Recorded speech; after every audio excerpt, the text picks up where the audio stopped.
So what are chakras? The word chakra is translated as wheel or spinning disc. Chakras are like these little energy vortexes in the body, which allows energy to flow in, out, through, round, within the body, keeping the whole energetic body in a continual harmonious flow.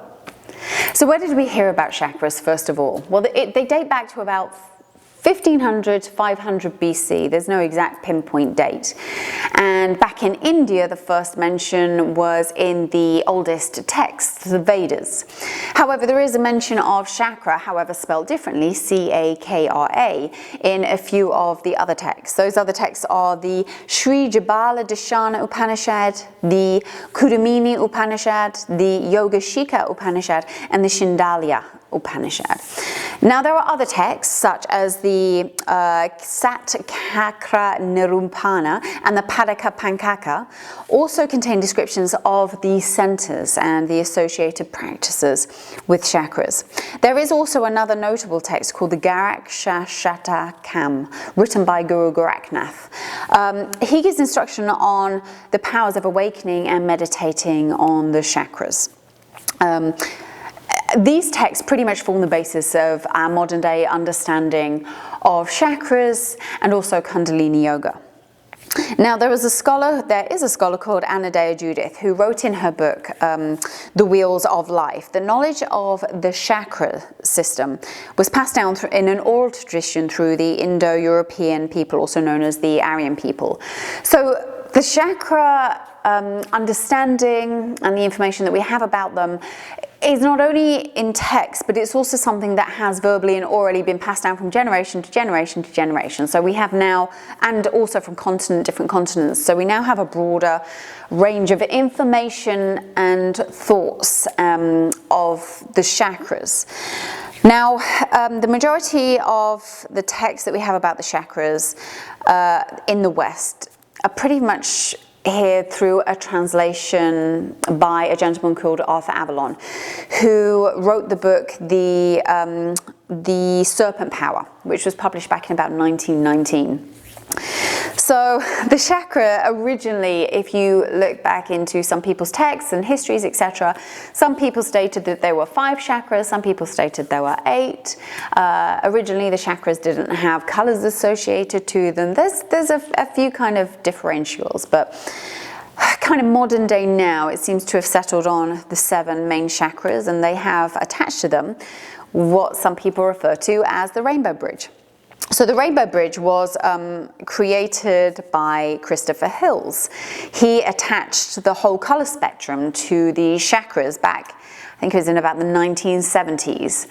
They didn't have a color association previously, and then he created the rainbow bridge. So starting at red with the root-based chakra going all the way up, the colors of the rainbow, to the crown chakra, which is your violet, I think. I had to go over it in my head, the rhyme for the rainbows.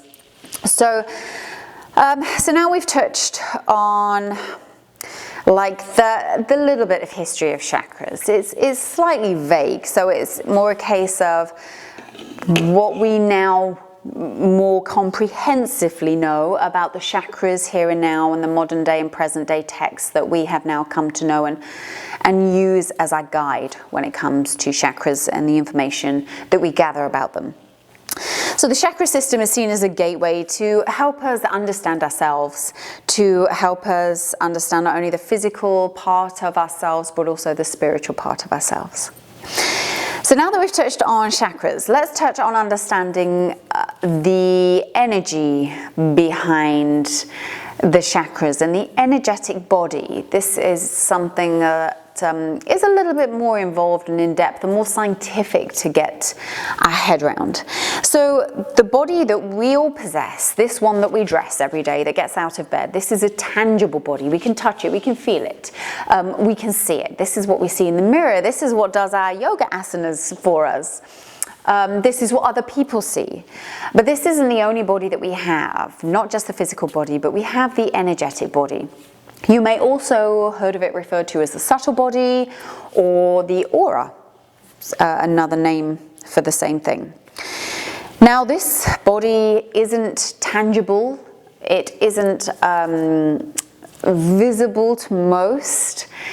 It is a subtle body. Now, I say not visible to most because some people are able to see and read auras.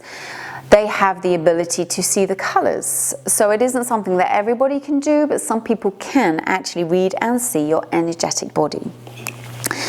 Now, I want you to take a moment to think about a time when you may have been somewhere, a dinner party, a function, just out at dinner, just passing someone in a store, and you felt this feeling, this kind of vibe, they kind of give off this, it's almost, probably can be passed almost as a confidence, but there's just this feeling, there's this energy about them.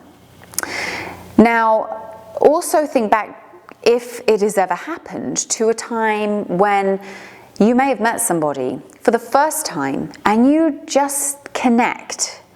That feeling of, I feel like I've known you a long time, or I feel really in tune with you.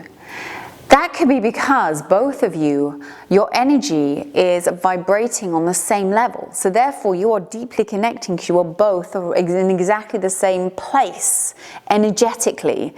So it'll probably feel quite like electricity is running between you. That is absolutely possible because of the flow of energy throughout our whole bodies and our energetic bodies.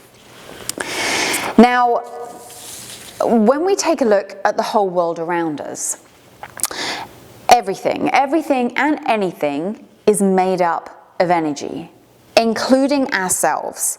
We're completely surrounded by it, and we, even down to every cell, even down to the air that we breathe, is energy. So the air we breathe is full of light energy particles called photons. So it begins to make sense that we can be felt through our energy and through our body, as well as being seen through our physical body. Both of them work, just depends who's tuning in. Because we are energy, everything that surrounds us, there is a real need to be symbiotic and harmonious within ourselves and within our space, our environment. Now, with all things that are energy, there's a possibility of a negative vibration as well as a positive vibration. They both exist. It's like yin and yang, isn't it?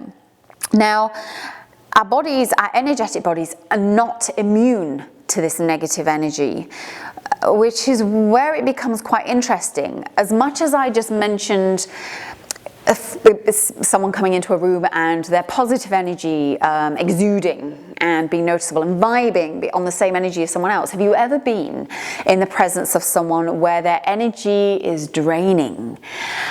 They're normally fairly pessimistic, fairly down, just generally they have this kind of low demeanor about them. It's a real low, and therefore their energy is vibrating at such a low level. It's kind of hard to deal with and cope with, especially if you vibe on a very high energy level.